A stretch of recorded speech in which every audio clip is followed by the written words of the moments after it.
কোনো ব্যাখ্যা আমরা না করে ততক্ষণ পর্যন্ত কাজ করে যাচ্ছি না। এবং আজকের এই কর্মসূচি থেকেই এই অবরোধ, আজকে এখন থেকে আমরা এই অবরোধের ঘোষণা দিলাম শাহবাগ থেকে। এবং যতক্ষণ পর্যন্ত সরকারের যারা দায়িত্বশীল রয়েছেন উপদেষ্টা বর্গ, তারা সবাই এখানে এসে জনগণের সামনে দাবি কি করেছে সেটা বলতে না পারে ততক্ষণ পর্যন্ত আমরা যাব না। রাষ্ট্র স্থিতিশীল রাখার দায়িত্ব জনগণের না, এই সরকারের। সুতরাং এই জনগণের কোন ঠেকা পড়ে নাই নিজের রক্ত বারংবার দিয়ে এই রাষ্ট্রকে দায়িত্ব অব্যাহত রাখা। আমরা বাংলাদেশের স্বাধীনতা সার্বভৌমত্বকে যেভাবে রক্ষা করতে জানি, বাংলাদেশের স্বাধীনতা সার্বভৌমত্ব যারা বিনষ্ট করতে চায় তাদেরকে দিল্লি পাঠাইয়া দিতেও জানি। প্রিয় ভাইরা, পৃথিবীরকে শহীদ করা হয়েছে, বাসের কেল্লাকে ধ্বংস করে দেওয়া হয়েছে। তারা মনে করেছিল যে বাসের কেল্লাকে ধ্বংস করার মধ্যে দিয়ে আজাদির এই লড়াইকে থামানো যাবে, কিন্তু তারা সেই লড়াই থামাইতে পারে নাই। সিপাহী বিদ্রোহে আমার ভাইদেরকে হত্যা করে গাছের সাথে ঝুলিয়ে রেখেছিল। তারা মনে করেছিল আজাদির লড়াইকে থামিয়ে দিতে পারবে, তারা পারে নাই। তারা 47-এ এই আজাদির ভূখণ্ডকে স্বীকৃতি দিতে চায় নাই। বাংলার জনগণ সেই স্বীকৃতি আদায় করে নিয়েছে। তারা 71-এ আমাদেরকে স্বীকৃতি দিতে চায় নাই। বাংলার জনগণ পৃথিবী 71-এ আমাদের স্বাধীনতা অর্জন করেছে। দীর্ঘ 15-17 বছরের সৈন্য শাসন শেষে এই জুলাই জনতা স্বৈরাচারকে দিল্লিতে পাঠাতে বাধ্য করেছে। সুতরাং আপনারা যদি মনে করে থাকেন শহীদ হাদিকে হত্যা করে ইনকিলাব মঞ্চের কার্যক্রমকে বন্ধ করে দিয়ে আজাদির এই লড়াইকে থামানো যাবে, আপনারা বোকার স্বর্গে বসবাস করছেন।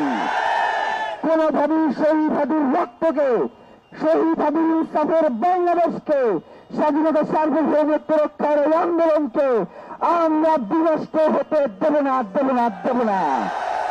প্রিয় ভাইরা, আজকে শুক্রবার দিন এই জীবন নামাজ পড়ে এসে হাজি ভাইয়ের রক্তের শপথ করে বলছি, যতক্ষণ পর্যন্ত এই খুনিদেরকে গ্রেফতার না করা হবে ততক্ষণ পর্যন্ত আমরা এই রাজপথ ছেড়ে যাব না। বাংলাদেশের ইনকিলাব মঞ্চের দায়িত্ব এখন বাংলাদেশের 18 কোটি জনগণের। তারাই সিদ্ধান্ত নেবে হাজি ভাইয়ের খুনের বিচার হবে কি হবে না। যদি কখনো মনে করেন যে আমাদের কাউকে খুঁজে পাওয়া যাচ্ছে না, আমরা গুম হয়ে গেছি, আমরা খুন হয়ে গেছি, তবে এই লড়াইকে থামানো যাবে না। হাজি ভাই কি তার সন্তানের জন্য আপনাদের কাছে নিরাপত্তা চেয়েছে? হাজি ভাই কি নিজের জন্য রাষ্ট্রের কাছে নিরাপত্তা চেয়েছে? হাজি ভাই চেয়েছে বাংলাদেশের স্বাধীনতা সার্বভৌমত্বের নিরাপত্তা। যতক্ষণ পর্যন্ত এই বাংলাদেশ থাকবে ততক্ষণ পর্যন্ত এই বাংলাদেশে হাজিরাও বেঁচে থাকবে।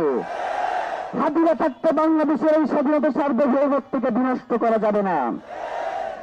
একটা কথা বলি, হাজি ভাইয়ের 10 মাসের সন্তান, আপনারা তার সাথে দেখা করতে যান, তার ছোট্ট বাচ্চা যাতে ক্যামেরার মুখোমুখি না হয় এই জন্য আপনাদের কাছ থেকে তাকে দূরে রাখা হয়।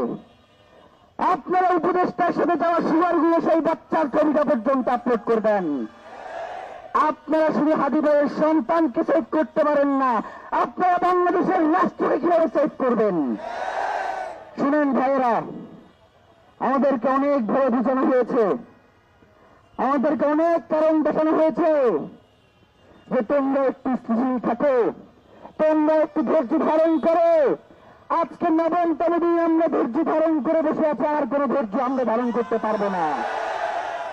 এই শাহবাগের জনতা, যেই শাহবাগের কারণে ওসমান হাদিকে বাংলাদেশের জনগণ চেনে, সেই শাহবাগে আজকে এখানে জনতা এসে দাঁড়িয়েছে, তাদেরকে এখান থেকে উঠানো যাবে না।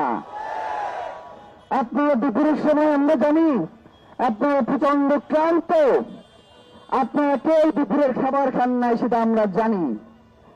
এই শরীফ ওসমান হাদি গত 1.5 বছরে আল্লাহ না করুক 10 দিনে মনে হয় না দুপুরের খাবার সে খাইতে পারছে।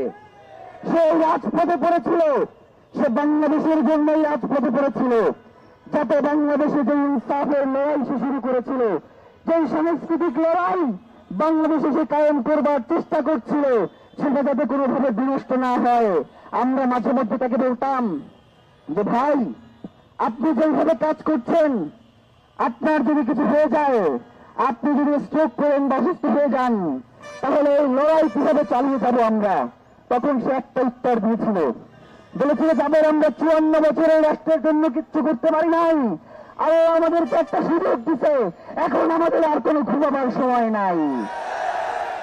শহীদ হাদিকে যারা ঘুমাতে দেন নাই, আজকে যাকে শাহাদাতের মর্যাদা নিয়ে এখানে যাকে দাফন করেছেন আপনারা, আপনাদেরকে দাফন করে না পর্যন্ত আমরা ঘরে ফিরে যাব না। প্রিয় ভাইয়েরা, বাংলাদেশের জনগণ এই মুহূর্তে শুধু একজনকে চেনে, যে বাংলাদেশের জনতার সাথে, বাংলাদেশের স্বাধীনতা সার্বভৌমত্বের সাথে কখনো গাদ্দারি করে নাই, সে হচ্ছে ওসমান হাদি। তারা কাউকে বিশ্বাস করতে না, তারা শুধু চেয়ে থাকতো হাদি কি বলবে, হাদি কি করতেছে, এইটাই আমার বাংলাদেশের কথা।